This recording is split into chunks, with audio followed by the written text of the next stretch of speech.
It's time for another swing dance reaction video.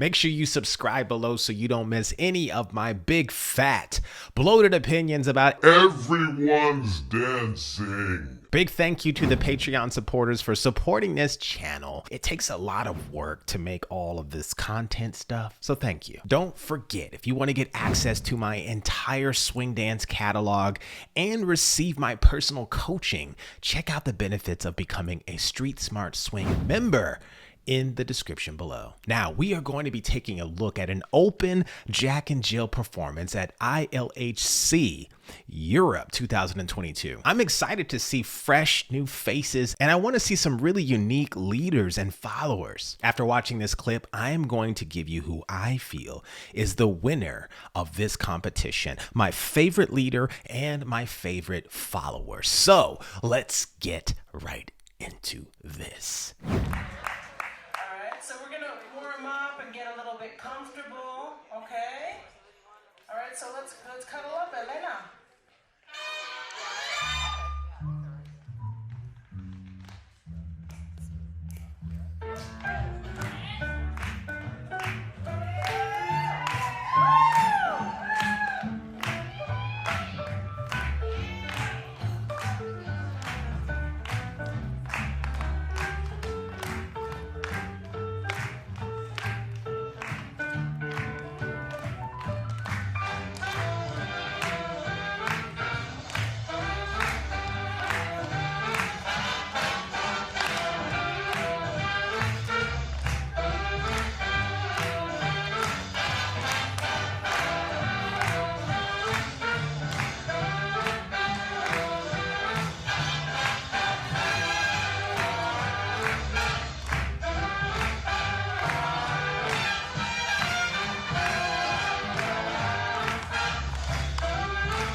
Romantic.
Oh, wow, that was really fun. There are so many little characteristics that dancers have at this level of competition that they're not often aware of. Sometimes those unique attributes are often looked at as, bad technique or quirky, but I often feel if those qualities are developed, they can actually help the dancer stand out. Now, I first got to point out that my favorite follower was number 135.